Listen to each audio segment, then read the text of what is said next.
130 bajo el tema En ti hay perdón. En ti hay perdón. Y este salmo se divide en 4 estrofas. La primera estrofa siendo verso 1 y 2, clamando. La segunda, verso 3 y 4, pensando. La tercera, versos 5 y 6, esperando. Y la última, versos 7 y 8, predicando. Clamando, pensando, esperando y predicando. En sí, hermanos, este Salmo 130 lo podemos nosotros definir en una sola palabra, y la palabra es perdón. Este salmo es uno de los 7 salmos que se consideran como salmos penitenciales o salmos de penitencia. Penitencia simplemente quiere decir arrepentimiento. Y básicamente el Salmo 130, aparte de ser un salmo de ascensión o un salmo de peregrinación, también, hermanos, se considera como uno de los salmos de penitencia. Este es el 6º salmo de penitencia. Ahora bien, cuando nosotros leemos lo que dice el salmista, vamos a de esta manera darle lectura a lo que nos dice el salmista para poder ahora sí entrar, hermanos, en materia. Dice así: de lo profundo, oh Jehová, a ti clamo. Señor, oye mi voz. Estén atentos tus oídos a la voz de mi súplica. Si mirares a los pecados, ¿quién, oh Señor, podrá mantenerse?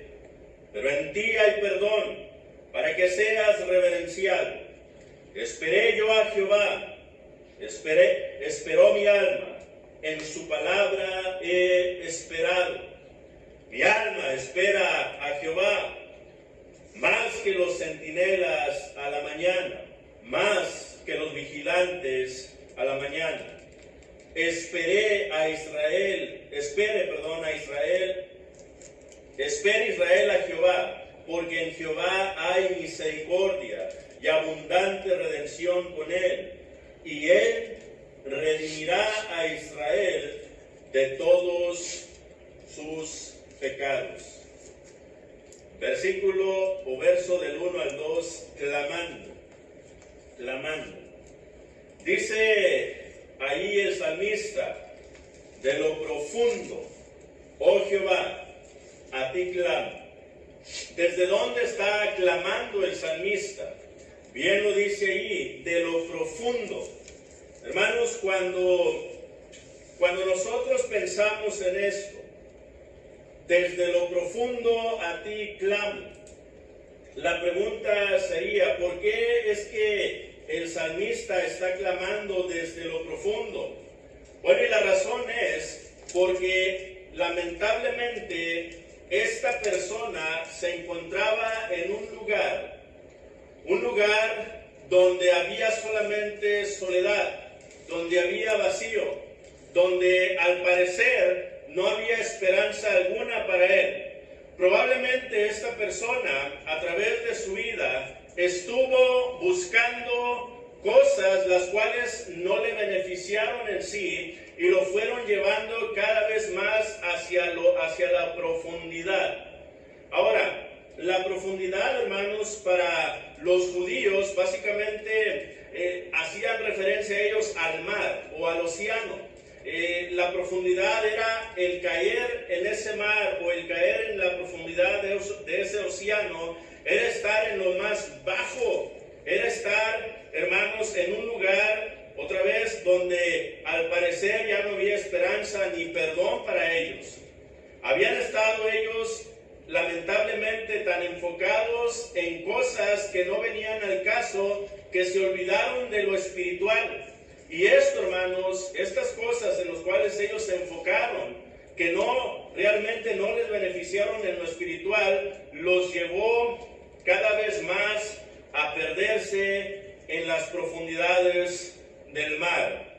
Cuando leemos nosotros el Salmo 69, verso 1 y 2, podemos ver ahí, hermanos, cómo es que esta idea que les acabo de mencionar lo pone de una manera más clara aquí el salmista. Dice, según es David, Salmo 69 y verso 1 y 2, sálvame, oh Dios, porque las aguas han entrado hasta el alma. Estoy hundido en cieno profundo, donde no puedo hacer pie. He venido a abismos de aguas, y la corriente me ha anegado. Entonces, este hombre, ¿qué estaba haciendo? Bueno, estaba clamando desde la profundidad. Y vemos nosotros, hermanos, que este hombre le preocupaba algo. Por eso es que clamaba. Y la pregunta es, ¿qué es lo que a este hombre le preocupaba? Hay quienes dicen que lo que a este hombre le preocupaba era ser liberado del sufrimiento físico, de la aflicción, hermanos, física. Pero cuando usted lee bien el Salmo 130, se da cuenta que en el verso 3 y el verso 4, como el verso 7 y el verso 8, está hablando, hermanos, del pecado. Está hablando del pecado. Entonces, esta persona, ¿qué es lo que estaba pidiendo? ¿Por qué estaba preocupado él? Bueno, estaba preocupado por causa del pecado. Y por eso, hermanos, es que él empieza a clamar a Dios. Y empieza a decirle, desde lo más profundo te estoy clamando. ¿Por qué? Porque estaba perdido totalmente. Estaba lleno de pecado, lleno de maldad. Y por eso, hermanos, al haberse dado cuenta él del lugar donde él estaba, al haber él abierto los ojos y volviendo en sí, es que él empieza a clamar a Dios, porque se da cuenta de su estado espiritual. ¿Y qué es lo que pide? Bueno, él pide misericordia. Misericordia. Miren, una persona, póngase usted a pensar en esto. ¿Qué es lo que usted más le pide a Dios? ¿Qué es lo que usted más le implora a Dios que realice con su persona? Ahora, la otra pregunta sería, si usted le pudiera pedir cualquier cosa a Dios, ¿qué le pediría usted a Dios? En el caso de Salomón, cuando Dios le dijo, pídeme lo que quieras, que yo te lo daré, Salomón le pidió sabiduría para poder guiar a su pueblo. Pero si Dios te hiciera la misma pregunta a ti, así como se lo hizo a Salomón, y te dijera, pídeme lo que quieras, que yo te lo daré, ¿qué pedirías tú? Hermanos, esta persona que vemos aquí en el Salmo 130, él miró que aún más importante que la sabiduría, aún más importante que cualquier cosa, hermanos, que uno pueda adquirir en esta tierra, lo más importante para este hombre era tener la misericordia de Dios. Eso era lo más importante. No había cosa más valiosa para él que la misericordia de Dios. ¿Y sabe por qué? Porque él se encontraba en ese lugar profundo, lleno de maldad, lleno de pecaminosidad, lleno de muerte. No había nada ni nadie que lo podía librar de ese lugar más que la misericordia de Dios. Solamente la misericordia de Dios puede ayudarte. Y por eso es que este hombre le pide misericordia a Dios. Señor, ten compasión de mí. Ten compasión de tu hijo perdido. Se dio cuenta que solamente Dios lo podía ayudar.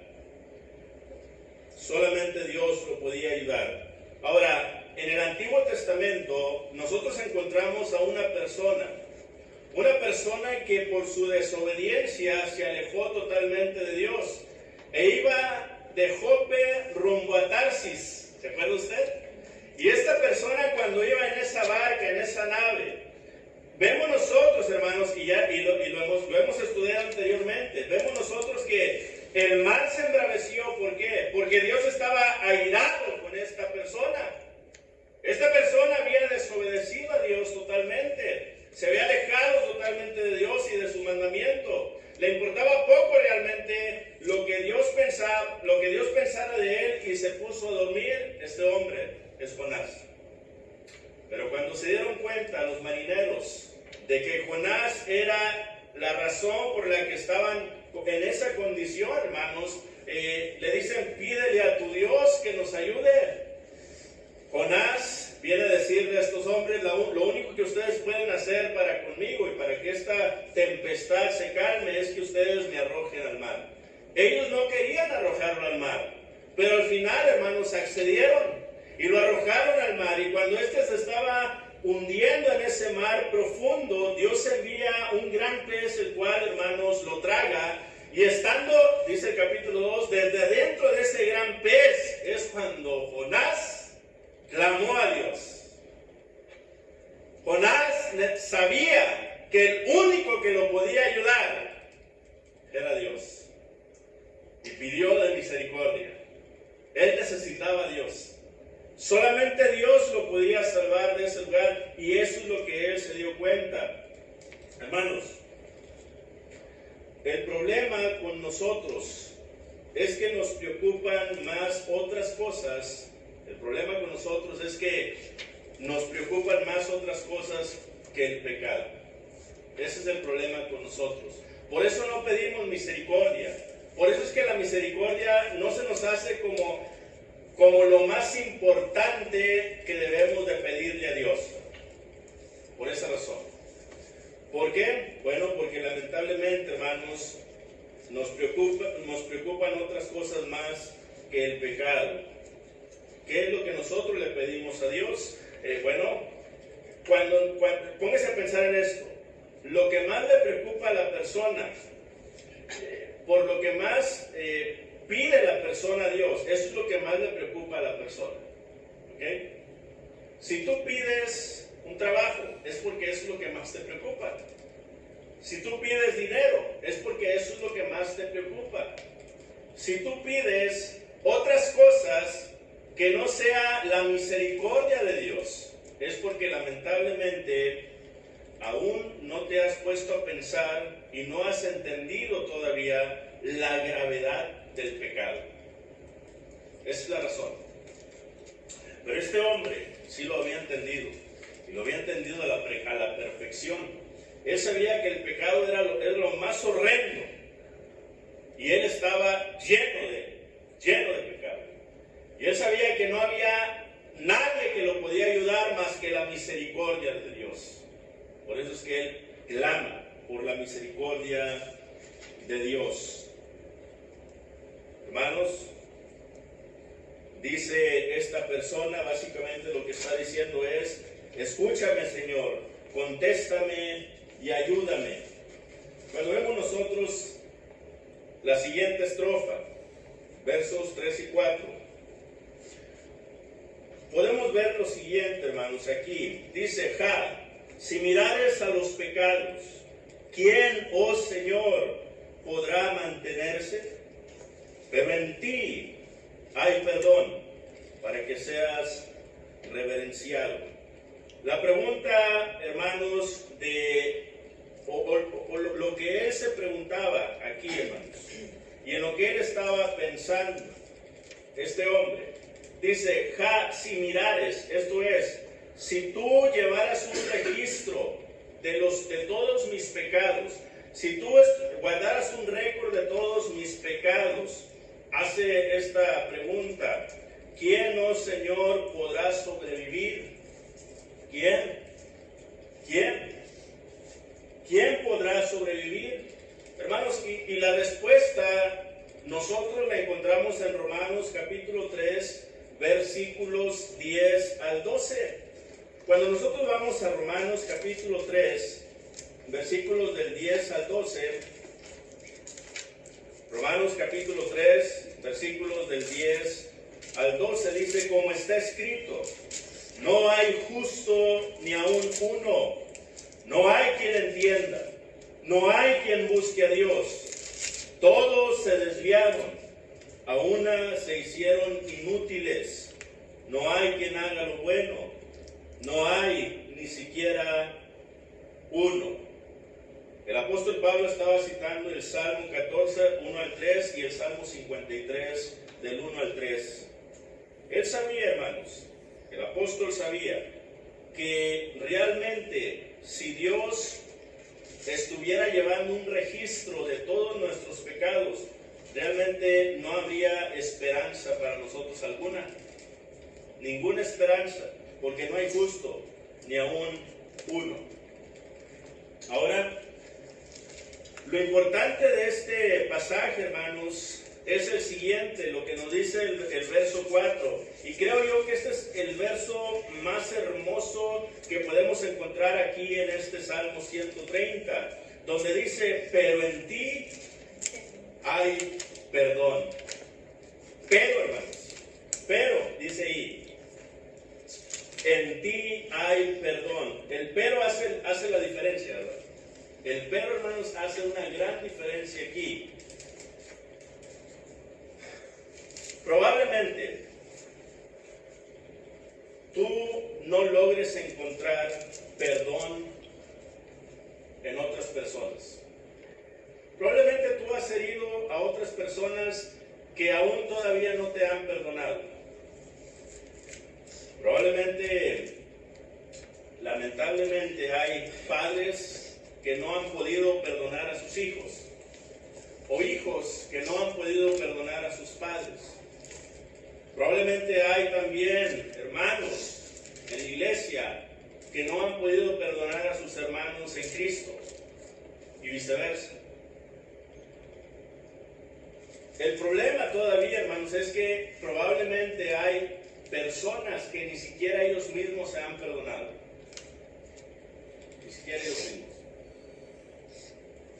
Pero hay alguien que sí perdona y lo hace genuinamente. Y este alguien es Dios. Dios sí perdona, hermanos. Sí, a veces estamos tan angustiados porque el hermano o mi padre o mi hijo no me han perdonado cuando ya les rogué, ya les pedí perdón, ya me humillé. Pero déjame decirte una cosa, dice el salmista, Dios, Él sí perdona. Y lo hace de corazón, lo hace genuinamente.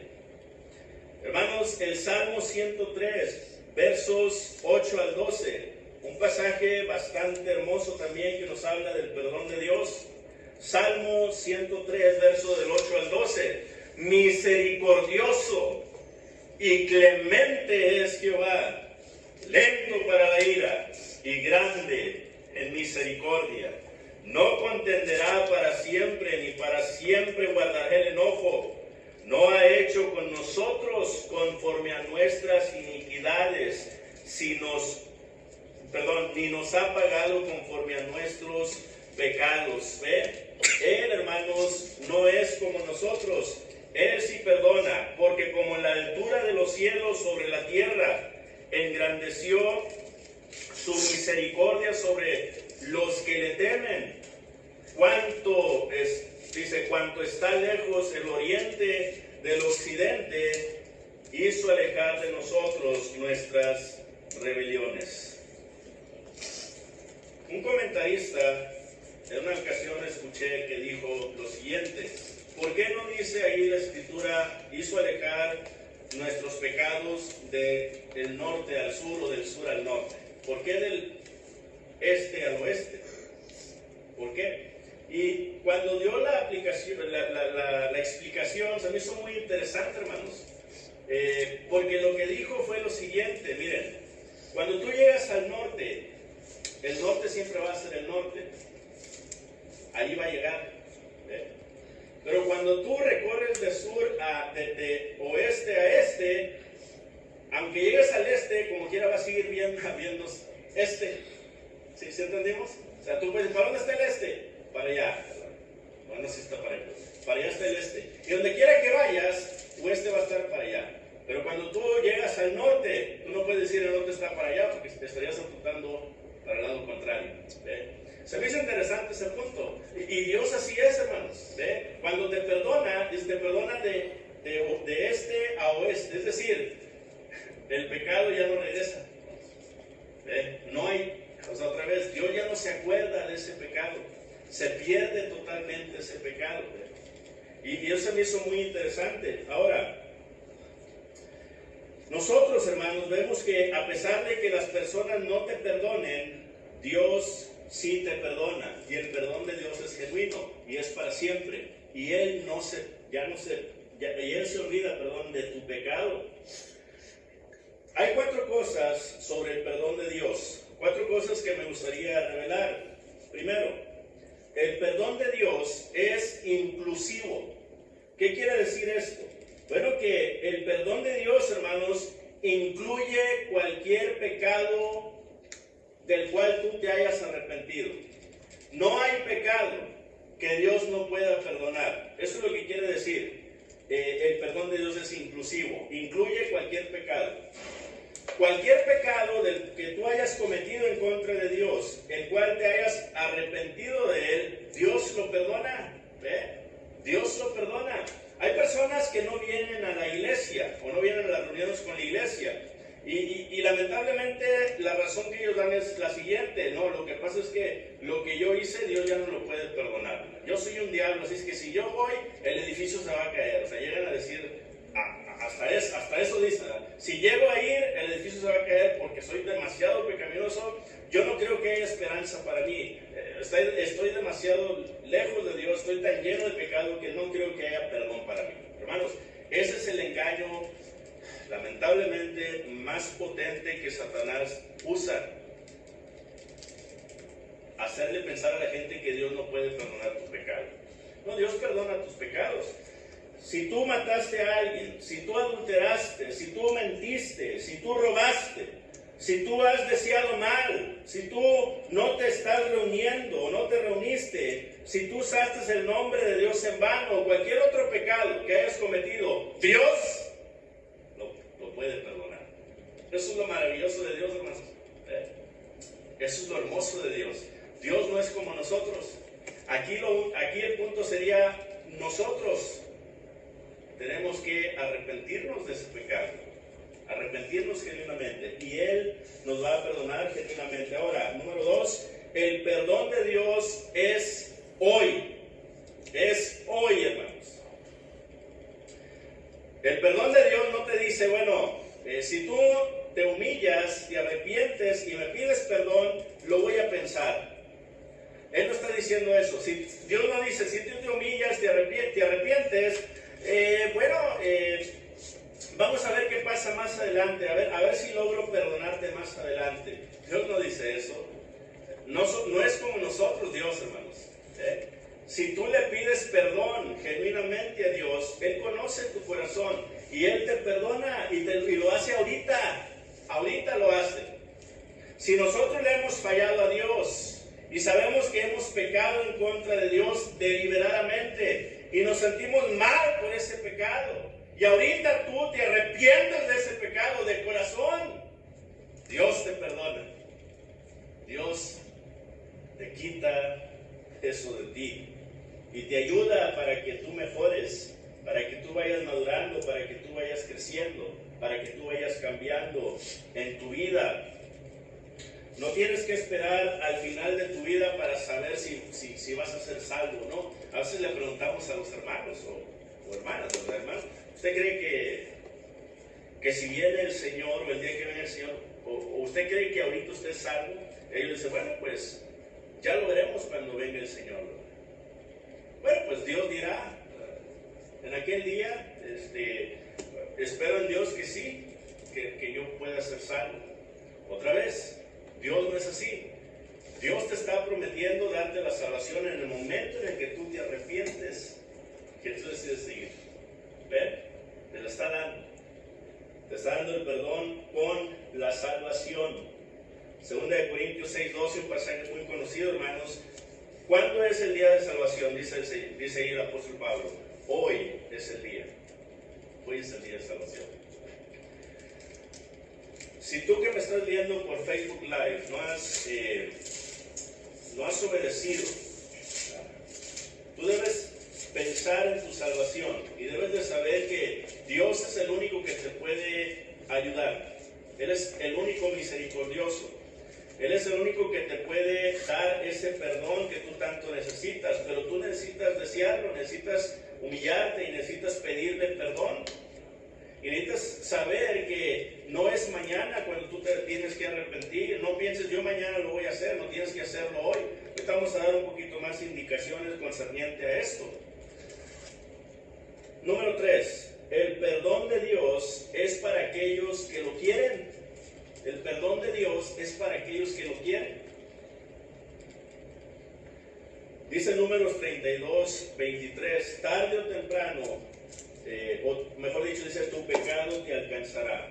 Tarde o temprano, tu pecado te va a alcanzar. No dejes para mañana lo que puedas hacer hoy, pero tú tienes que, otra vez, querer ese perdón, desear ese perdón. Así como lo deseaba esta persona que estaba, dice él, en lo profundo del mar. Estaba ahogando literalmente, así se sentía él, estaba ahogando, hermano. Bueno, así es como estás tú ahorita. El problema es que hay quienes no se han dado cuenta de su situación. Ese es el problema. Y por eso otra vez no piden ese perdón, por eso no lo desean, porque ellos no se sienten que están perdidos. 4. El perdón de Dios nos lleva a vivir una vida piadosa delante de Él. El perdón de Dios nos lleva a vivir una vida piadosa delante de Él, hermanos. El perdón de Dios no es una licencia para seguir pecando. Lamentablemente, así es como algunos en el primer siglo lo pensaron. Cuando usted lee Romanos capítulo 5, versículo 20 al capítulo 6 y versículo 6, vamos a leerlo ahí, hermanos. Romanos capítulo 5 y versículo 20 en adelante, dice: pero la ley se introdujo para que el pecado abundase, mas cuando el pecado abundó, sobreabundó la gracia, para que así como el pecado reinó para muerte, así también la gracia reine por la justicia para vida eterna, mediante Jesucristo, Señor nuestro. Pregunta, dice Pablo, ¿qué pues diremos? ¿Perseveraremos en el pecado para que la gracia abunde? Y Pablo le estaba preguntando a los hermanos de Roma, estaba haciendo a los hermanos de Roma esta pregunta, hermanos, porque otra vez había quienes pensaban que, ok, ya obedecí el Evangelio, ya me bauticé, ya soy parte del cuerpo de Cristo. Entonces, puesto que la gracia sobreabundó en mi pecado, la gracia es mayor, entonces yo puedo seguir pecando, porque la gracia va a seguir cubriendo mi pecado. Ese es el pensamiento de ellos. Y por eso Pablo le hace la pregunta, ¿perseveraremos en el pecado para que la gracia abunde? Dice, en ninguna manera. No trabaja así, no es así, no lo piensen así, porque los que hemos muerto al pecado, ¿cómo viviremos aún en él? Si moriste al pecado, cuando tú mueres, esto es, hay una separación de tu pecado, de ese pecado del que tú cometías, ¿verdad? Y tu persona, hay una separación, y la razón por la cual te separaste de tu pecado es porque ya no soportabas más ese pecado. Ya no soportabas más vivir en engaño, vivir en hipocresía, vivir en mentira, vivir en robo, etc. Ya no soportabas eso. Dice Pablo, ¿por qué piensas que al bautizarte puedes tú seguir cometiendo ese mismo pecado por el cual tú te bautizaste? Es ilógico pensar así. Pero eso es, otra vez, esa era la mentalidad de algunos en el primer siglo. Y Pablo, hermanos, viene a aclarar que no es así. Ahora, el problema es hermanos, que hoy en este siglo, de una manera inconsciente y lamentablemente de una manera consciente también, hay hermanos que se creen tan cerca de Dios, tan santos, que porque han leído la Biblia, que porque han estudiado, que porque han, hermanos, escrito libros, etcétera, creen que por esa razón tienen el permiso para pecar deliberadamente, ¿verdad? Y no es así. Déjeme le pongo un ejemplo, ¿verdad? Hermanos que dicen, bueno, ya vamos a decir, es un ejemplo un poco chusco, ¿verdad? Pero dice el hermano, bueno, ya leí la escritura por 1 hora, ya estudié, ya medité, ¿y qué es lo que hace? Cierra la escritura, hermanos, y se pone a ver una película llena de maldiciones, llena de imágenes sexuales, ¿ven? Entonces, dice uno, bueno, ¿por qué? Bueno, porque en cierta manera esa persona se siente como con el permiso de que esto no me afecta, esto no me va a afectar a mí. Soy demasiado maduro para esto, soy demasiado espiritual, esto ya no me hace nada a mí. Y otra vez un ejemplo chusco, pero podemos dar un poco más ejemplos en cuanto a ello. El punto es que lamentablemente, hermanos, hay quienes piensan que el haber adquirido el perdón de Dios y el ahora estar con Dios les da el permiso para pecar, pero no es así. El perdón no es un permiso para pecar. El perdón, hermanos, es, otra vez, para vivir una vida piadosa y una vida santa delante de Dios. Para eso es el perdón. ¿Ven? Ahora,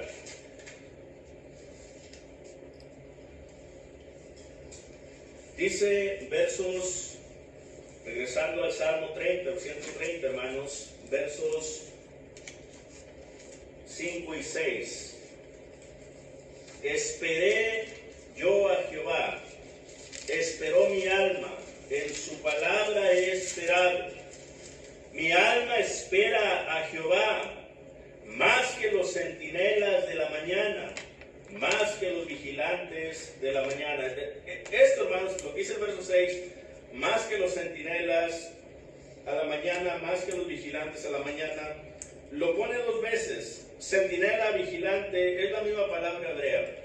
Y se está refiriendo a un guardia, una persona que está, otra vez, de guardia durante la noche, y deseando profundamente que llegue el amanecer. Y esto me identifico mucho con esto, hermanos, porque yo fui guardia también. Yo fui guardia, fui oficial de detención, era guardia también. Y cuando trabajaba de noche, que fue como 1 año y medio, hermanos, que trabajé de noche, me acuerdo de una noche en particular, aunque fueron varias, pero de una noche en particular me acuerdo, que estando yo de guardia, cuidando a los detenidos, teníamos nosotros un púlpito parecido a este, hermanos, pero de aluminio, un púlpito así.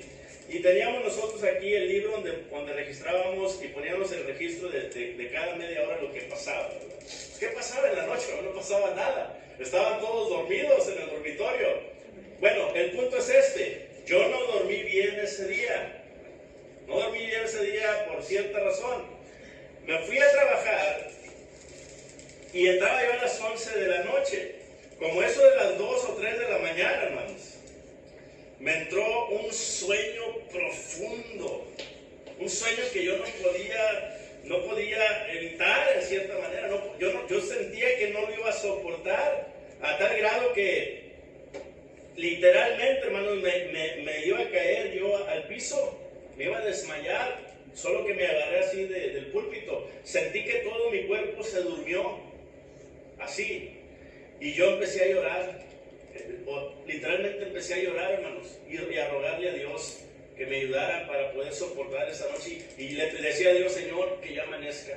Señor, que ya amanezca. Se siente tan horrible, hermanos. Los que han trabajado de noche, yo creo que tienen una idea, ¿verdad?, de esto. Pero, hermanos, se siente tan horrible esto. Bueno, este centinela, dice, estaba deseando la mañana. ¿Y por qué lo pone así el salmista? Bueno, porque así es como estaba esperando esta persona 2 cosas muy importantes en su vida. Ya había estado deseando y pidiendo la misericordia de Dios, sabiendo que Dios es el único que perdona. Y estoy seguro, hermanos, que para este momento esta persona ya había recibido ese perdón que tanto deseaba, pero había otras 2 cosas que él también deseaba profundamente. ¿Cuáles son? Dice el versículo 5, esperé yo ¿a quién? A Jehová. Y luego dice, esperó mi alma, ¿en qué cosa? En su palabra. Dos cosas, a Jehová, al Señor y a su palabra. Al Señor y a su palabra. Hermanos, una vez que nosotros hemos recibido el perdón otra vez de nuestros pecados, una vez que nosotros hemos sido limpiados, nosotros automáticamente vamos a empezar a desear más de Dios y vamos a empezar a desear más de su palabra, automáticamente. Eso es lo más, esa es la secuencia lógica. Si tú no deseas al Señor y no deseas a su palabra, bueno, es porque probablemente todavía aún no has recibido el perdón. Y la razón por qué no has recibido el perdón es porque todavía no has pedido perdón genuinamente, auxilio genuinamente a Dios. Pero es una secuencia. Entonces, aquí hay dos cosas. También, hay personas que aman la palabra del Señor y la leen y la estudian y meditan en ella, y otra vez la disfrutan al estudiarla, pero por otro lado no aman al Señor de la palabra. Son dos cosas muy independientes, y estas dos tienen que estar unidas. Tú tienes que amar la palabra del Señor, pero también tienes que amar al Señor de la palabra. Cuando tú amas la palabra del Señor, tú te haces intelectualmente muy inteligente concerniente a la palabra y la puedes usar de izquierda a derecha. Pero el amar al Señor de la palabra, esto es sentir la palabra. Esto es obedecer la palabra de corazón. Esto es hacer la voluntad de Dios.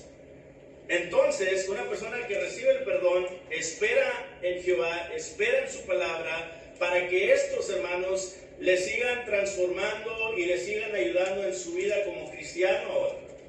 ¿Ven? Por eso es que es pero muy importante.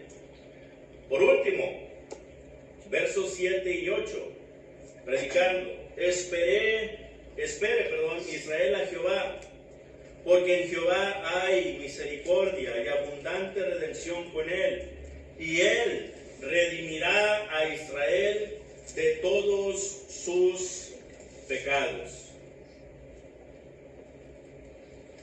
Puesto que esta persona ha recibido el perdón de sus pecados, puesto que esta persona, hermanos, ha recibido la palabra y ha recibido al Señor, hermanos, en su vida, bueno, ahora esta persona desea y quiere que los demás también lo reciban.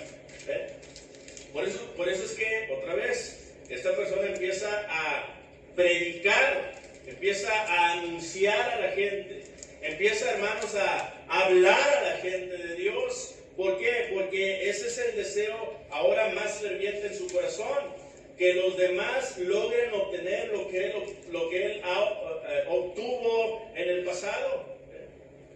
Eso es lo que más desea.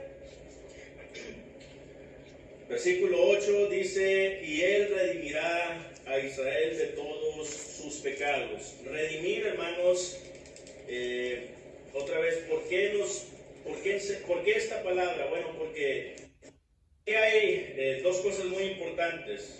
La primera es la siguiente, y una de ellas es una que debemos de preguntarnos aún más, y es la siguiente. Ok. Si la persona es pecadora, si la persona vive en pecado, si la persona tiene pecado en su ser, sí, se arrepiente la persona, no quiere vivir más en su pecado, pero el pecado ahí está. Entonces la pregunta es la siguiente: si Dios es un Dios justo, ¿qué tiene que hacer Dios con esa persona? Si es un Dios justo, ¿tiene que destruirla? ¿Tiene que castigarla? Eso es lo que tiene que hacer Dios, hermano. Eso es justicia. Pero por otro lado, también dice la Escritura que Dios es un Dios de amor. La pregunta es la siguiente: ¿cómo se reconcilian estas dos en cuanto a el perdón de Dios? ¿Cómo se reconcilian? Porque si Dios perdona a la persona, entonces esto lo hace a él un Dios injusto. ¿Ve? Pero si no lo perdona, entonces esto lo hace a él un Dios que no tiene amor en su corazón. ¿Ve? Entonces la pregunta es la siguiente: ¿cómo entonces puede Dios revelar, demostrar estos dos atributos sin que haya conflicto en su persona? Y es a través de esta palabra, la redención. La redención. Redención o redimir quiere decir conseguir la libertad de una persona o sacarla de la esclavitud mediante el pago de un precio. Es lo que quiere decir. Mediante el pago de un precio. Entonces, la única manera que la persona puede recibir la misericordia de Dios, puede recibir el perdón de Dios, hermanos, es a través de la cruz de Cristo. Esa es la única manera. A través de la cruz de Cristo. Dice Romanos capítulo 3, ya vamos a terminar. Romanos capítulo 3, versículos 24 al 26. Romanos capítulo 3, versículos 24 al 26.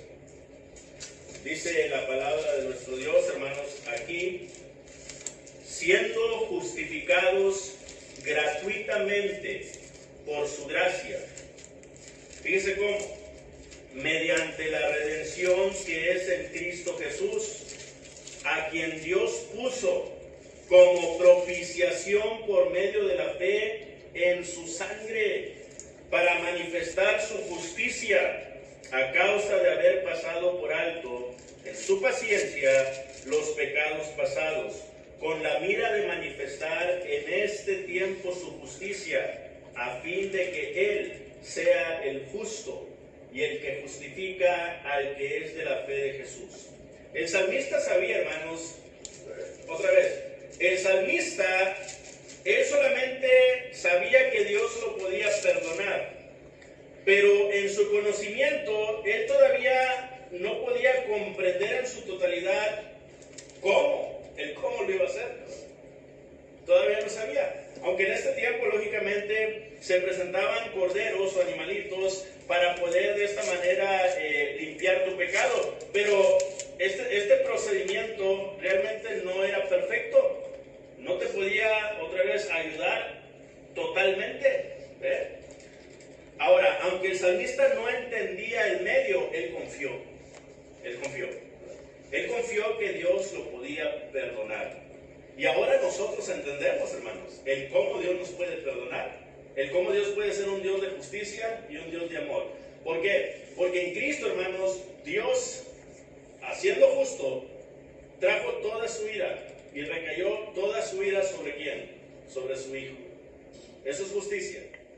Y su Hijo estuvo dispuesto a ponerse como la propiciación. ¿Se acuerdan de aquella mesa, hermanos? La mesa de la propiciación, bueno. Estuvo dispuesto a ponerse como propiciación. ¿Para qué, hermanos? Para protegernos a nosotros a través de su sangre. Eso sí, derramó su justicia. Pero por otro lado, también se manifestó el amor de Dios cuando envió a su Hijo a morir por nosotros. ¿Ve? Dos puntos que si no los entendemos en Cristo y si no podemos nosotros pensar en que Cristo es el único que nos puede ayudar, entonces no hay manera en que estos dos se reconcilien. No hay. No hay manera. Entonces Cristo es el único que nos puede ayudar, hermanos, y es a través de su sangre. Apocalipsis 1:5 nos lavó a través de su sangre, y Hechos 22:16, hermanos, le dice Ananías al apóstol Pablo: ahora pues, ¿por qué te detienes?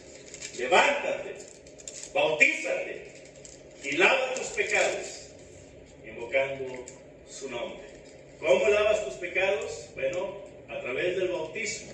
Y dijo Cristo que fue por medio de su sangre que Él nos lavó de nuestros pecados. Apocalipsis 1:5. ¿Ve? Pues, lo que tú necesitas hacer, amigo que nos escucha por Facebook Live, si no has obedecido el Evangelio, aquí está la continuación de la otra parte. Tú necesitas realizar lo que dice Romanos capítulo 6, versículos 3 y 4. Tú necesitas otra vez ser bautizado para el perdón de tus pecados, porque el bautismo, hermanos, representa, amigo,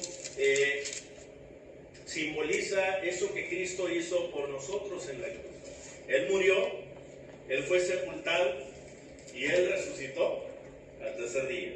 Y nosotros también, cuando realizamos el bautismo, otra vez, con fe, confiando, arrepintiéndonos genuinamente de nuestros pecados, entonces es allí cuando la sangre de Cristo nos limpia de todo pecado. Pero déjenme decirle una cosa, hay personas que se han bautizado, pero no han recibido su perdón, porque no se han arrepentido genuinamente. Y por eso es que ahora, en estos tiempos, siguen preguntándose, ¿por qué todavía me siento que estoy lejos? ¿Por qué todavía no me siento feliz? ¿Por qué sigo amargado? ¿Por qué todavía no puedo yo entender el cristianismo? Esa es la razón. Esa es la razón. Entonces, ponte a pensar en esto. ¿Qué vas a hacer tú? Si tú descubres tu pecado, Dios lo va a cubrir. Pero si tú quieres cubrir tu pecado, Dios lo va a descubrir en aquel día. Y es mejor que tus pecados sean descubiertos ahorita, para que de esta manera puedas lograr obtener el perdón de Dios. ¿Quieres el perdón de Dios? Necesitas hacer lo que hizo este salmista. Dios te bendiga.